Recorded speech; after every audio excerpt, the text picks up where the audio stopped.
Bismillah ar-Rahman ar-Rahim. Alhamdulillah. Wa salatu wa salamu ala Rasulillah wa ala alihi wa sahbihi ajma'in. Assalamu alaikum everyone. Welcome to Amazed by the Quran, a series in which I love talking to you about what I find amazing about the Quran.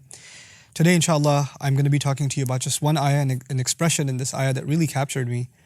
It's the longest ayah of the Quran. It's the ayah of loan agreements and business agreements found at the end of Surah Al-Baqarah. And within that long ayah, Allah says, and right after that long ayah actually, He says, وَمَن يَكْتُمْهَا فَإِنَّهُ آثِبٌ قَلْبُهُ. Don't hide testimony, لَا تَكْتُمُ الشَّهَادَةِ, and whoever would hide it, then sinful his heart is. Penalized his heart is. Now, the idea of hiding testimony is withholding something that your tongue was supposed to say. And withholding testimony is a sin of your tongue. But remarkably, Allah did not say his tongue is sinful for not doing what it should have. He says, what is sinful? His heart is sinful. Now, you could just say he is sinful. Like, that's simple. He is sinful. But when Allah takes a limb and attributes a sin to a limb, you have to appreciate the rhetorical benefit here. You know, when you say you did that with your own hands, then you're making you're making somebody's hands responsible. You're highlighting almost the imagery of their act doing something wrong. You said that with your mouth? Those words came out of your mouth?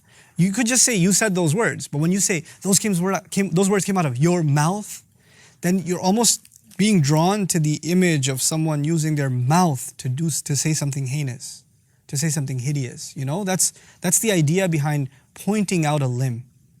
Now, his heart is sinful. The images of the heart itself having the sin, not the tongue. Not the tongue. Not him, his heart. There's something deep inside his heart. Why? Because this ayah is about business deals. And in business deals, when someone hides testimonies because they have greed. And greed rests deep inside the heart. And that heart, it's that virus of that greed, it pulled on his tongue and held it back. So actually Allah is not blaming his tongue.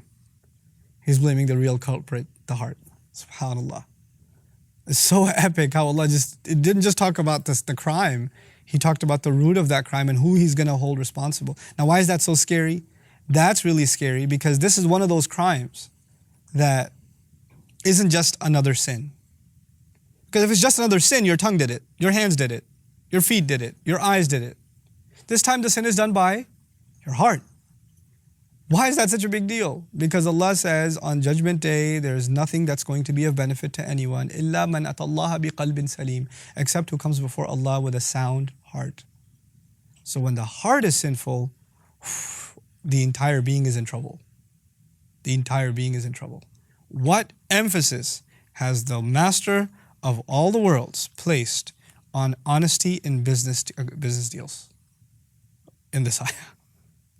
What does Islam have to say with treating people honestly when doing business with them?